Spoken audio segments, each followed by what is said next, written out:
Today in the show, I'm going to be answering the question, just who is DC's Captain Marvel, by looking at his publication history.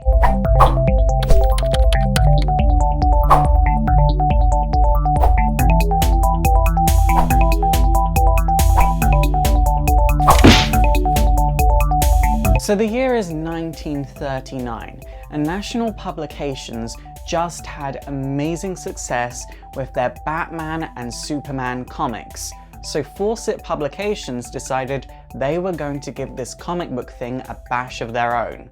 So they opened up Fawcett Comics, and at first they had a series of characters who each had an individual power. But then they had the idea, what if they had one character that had all of these powers, and he could be called Captain Thunder. The thing that was going to set Captain Thunder apart from every other comic book of the time was that the writing and the art were going to be of the highest quality possible. You see, comic books back then were very, very pulpy. They were very, very formatted, and you could almost predict what was going to happen. And they didn't want that for Captain Thunder whatsoever. However, when it came to actually publishing the character, there were a number of issues, because at first they wanted to call their comic book Flash Comics, and that was taken. So then they had the idea of Thrill Comics. That was also taken. So then they were like, okay, let's just go with Captain Thunder. That was also taken. So they just decided on Whiz Comics. Then, as of issue number 2 of Whiz Comics, Captain Thunder was renamed Captain Marvel, which a lot of people don't know is short for Captain Marvelous. So Fawcett Comics looked at what made Superman popular, and they decided they were going to do that, but better, and make it more relatable. So it had the sci-fi, it had the action, but it had much better stories to go alongside the sci-fi and the action. And rather than making the hero an adult, they made it a child that could turn into an adult, which is where the creation of Billy Batson came about. So we all know that Captain Marvel gained his powers from the wizard Shazam, but what a lot of people don't know was the inspiration behind his costume. The inspiration was actually the regality and the luxury of the English royal family. So essentially Captain Marvel's costume is, what if Superman was magic and was luxurious? Captain Marvel was an instant success, selling over 500,000 initial issues. He grew so much, he was appearing in Whiz Comics, his own Captain Marvel title, and various other Fawcett Comics titles as well.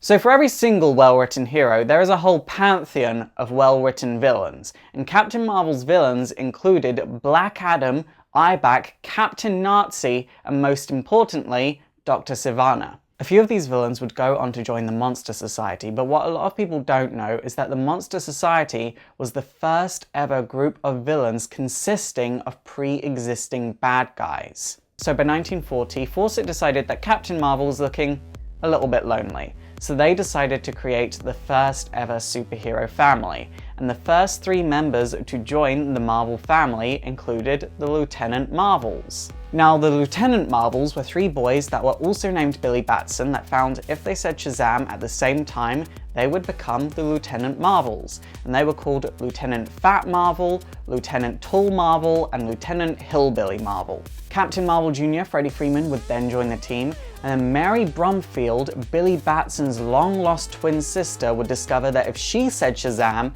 she also gained powers and became Mary Marvel, but her powers came from goddesses, not gods like every other member of the Marvel family, making her on par with Captain Marvel. Then in 1941, National Comics decided to sue Fawcett Publications for their Captain Marvel character. National Comics claimed that Captain Marvel was nothing but a carbon copy of Superman. This was eventually taken to court in 1948, but then in 1951 it was decided that National Comics were negligent of their Superman character, so they had no ground to stand on, so the trial was decided in Fawcett Publications' favour. National decided to appeal this, but Fawcett decided to settle this outside of court and paid $400,000 in damage fees and agreed to never publish a Captain Marvel story again. They did this because superhero comics just weren't that popular anymore. They were declining in popularity rapidly and just weren't that profitable anymore. So it really wasn't a battle worth fighting. Fawcett's last Captain Marvel publication was in January of 1954 with the Marvel Family number 89. Now here's something that a lot of people realize. There is a character in a comic at the moment called Miracle Man. The comic itself is called Miracle Man. This character is an intentional carbon copy of Captain Marvel. A British publication company was printing Captain Marvel comics for the UK, but they found their supply was suddenly cut off when Fawcett agreed to make no more Captain Marvel stories, so they had to create something to replace this. So they just created a carbon copy character called Marvel Man, and eventually this character had to be renamed Miracle Man because Marvel comics are all like, no one else can use the word Marvel but us, and that's a whole thing that I don't want to get into. In the 1960s, superhero comics became popular again, but Fawcett Comics didn't do anything because they couldn't. And then in 1972, National Publications, now known as DC Comics, decided to license the character Captain Marvel. They couldn't call the character Captain Marvel anymore because Marvel Comics already had a Captain Marvel, and they were like, no one else can use the word Marvel but us. We don't care, it's an actual word used in vocabulary, no one can use it but us. So they decided to call the character Shazam. They decided to put Captain Marvel and the entire Marvel family in their own part of the multiverse, and DC tried really hard to make Captain Marvel good, but they just couldn't recapture that magic from the golden age of comics. So by 1978, Captain Marvel was canned once again. Then Post-Crisis came about, which is where the entire multiverse was merged into one Earth, which obviously meant Captain Marvel was about somewhere yet again, and he was reintroduced in 1987 with a brand new origin. And the newest thing to come about here was actually the fact that he retained his young boy personality when he was Billy Batson and when he was Captain Marvel. You see, before this, Billy Batson and Captain Marvel were really treated as two different characters. Even though they're the same person, one was written as an adult and the other was written as a child. But now Captain Marvel was being written as a child in an adult's body. In 1991, DC outright bought the rights to the entire Marvel family, meaning they could do whatever they wanted with these characters. So in 1994, Captain Marvel got a brand new origin because the 1987 version proved to be very unpopular. Not many people liked it. In 1994, there was a graphic novel called The Power of Shazam, which was met with critical acclaim.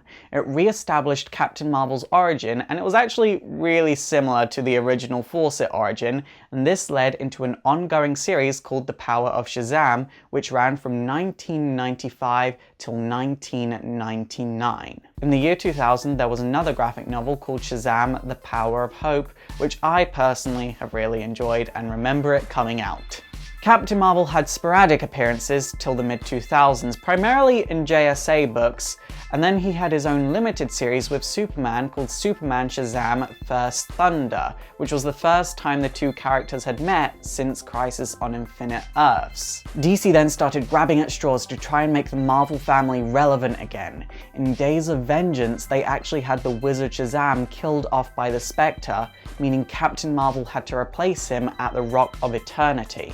In 52, the Marvel family were kind of featured alongside the Black Marvel family in the Black Marvel storyline, and then there was a series called Justice, which ended in 2007, which the Marvel family were also featured in. Then a series called The Trials of Shazam came about, which redefined the Marvel family, giving them a much stronger focus on mysticism and magic. Captain Marvel now went by Marvel and was an entirely different entity with a brand new white costume, which I absolutely loved the design of. And in this storyline, we see Captain Marvel Jr. progressing to become Captain Marvel. I actually go over this storyline in quite a great deal in my history of Freddie Freeman, so if you want to know what happens in this storyline, please click the link in the description below to that history video. A whole mess of things would happen slightly after this, but an abridged version is basically Black Adam strips Billy of his powers, and Mary Marvel had been turned evil by this point, so Mary Marvel gives Billy powers again, but turns him evil at the same time, and then Billy, Mary, and Isis all go in a rampage, so Black Adam has to revive the Wizard Shazam, and then the Wizard Shazam turns Isis and Black Adam to stone and strips Billy and Mary of their powers, turning them good once again. Meanwhile, on the side of Osiris and Freddie Freeman, Osiris strips Freddie of his powers, making Osiris the only active Marvel family member by the end of the old continuity, because after this, the New 52 would come about. I have finally read the New 52 Shazam series, and I just want to say, what a mess. It missed the point of Shazam completely. You just do not do that with Shazam. If you have not read it, skip it. You're not missing anything great. Now, don't get me wrong, the New 52 has had a lot of great stuff, but it's also had exceptionally bad stuff. No one can deny that. And that Shazam series was exceptionally bad. I love this character, so to see people writing him and missing the point on all accounts is really painful.